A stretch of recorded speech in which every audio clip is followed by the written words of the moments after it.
he just looked me dead in the eye and he was like, I'm not gonna make it past 21. Also making it clear on Instagram Live that he knew that he'd die young. If I'm gonna die or ever be a sacrifice, I want to make sure that my life made at least 5 million kids happy. The final music. Let me ask you a question. Have you ever stopped to think about how powerful your words are? How words carry weight? It has the chance to build you up or it has a chance to tear you down.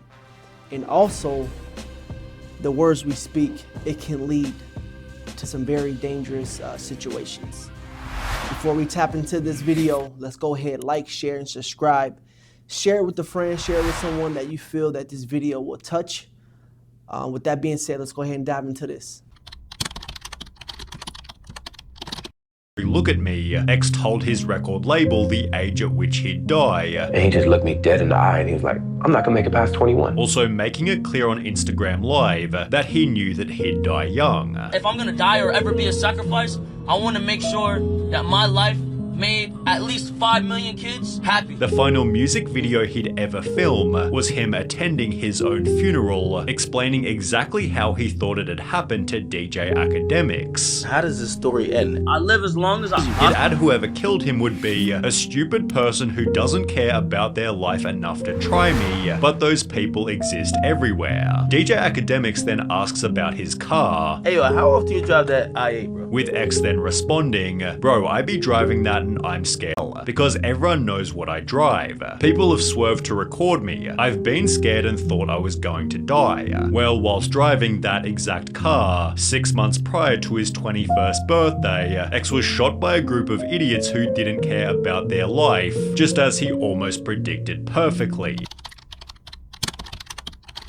Had a line that was even more chilling. I've been shot and murdered. Can't tell you how it happened word for word. He'd also released a song called If I Die Tonight, on which he raps, I hope they bury me and send me to my rest. Headlines reading, murdered to death, my last breath. Tupac was already shot at the age of 23, at which point he'd tell a journalist they didn't get me this time, but it's coming. The journalist then asked, what do you think's gonna happen in 15 years for you, 10 years? Where do you see yourself? to which Tupac responded, Best case in the cemetery. Not in the cemetery. Sprinkled in ashes, smoked up by my homies. He'd therefore also tell a friend, I ain't gonna be around long enough to have kids. Tupac added, I'm telling you, I ain't gonna live past 25. At the age of 24, he'd released the song Death Around the Corner and claimed he was having visions of leaving here in a hearse. The final music video he ever made was for I Ain't Mad at Ya, in which he walks out of a venue and is gunned down unexpectedly. 4 months after filming it, Tupac walked out of a Mike Tyson boxing match and was gunned down unexpectedly. He was, as predicted, 25 years old. But you can't talk about Tupac without mentioning Biggie, whose one and only album he released while alive was eerily titled Ready to Die. I think somebody's trying to kill me. I'll be waking up paranoid. I'll be really scared. It featured songs like Who Shot Ya and Everyday Struggle, on which he states, sometimes I hear death knocking at my front door. On another song he raps, I swear to God I feel like death is effing calling me, but it's this interview here that's just downright scary. Biggie announces the name of his new second album, Life After Death, to be released a month after the interview. Well, 13 days later, Biggie was shot and killed, meaning Life After Death was released 16 days after he actually died. It featured songs such as Last Day and Somebody's Gotta Die, then closes with a track titled You're Nobody Till Somebody Kills You. Man, so that was only 3 instances where we see artists that were speaking death out of their mouth as a result. You know, their life was cut short. There's many other artists out there that we can say the same thing.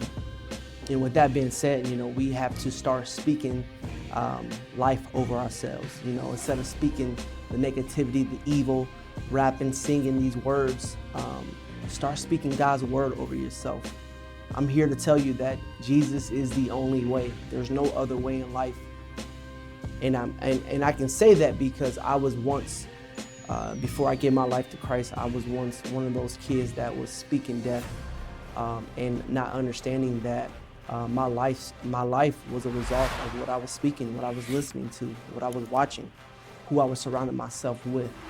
So I'm here to tell you today, if that's you, you can change right now by first giving your life to Christ, by first speaking life according to the Bible.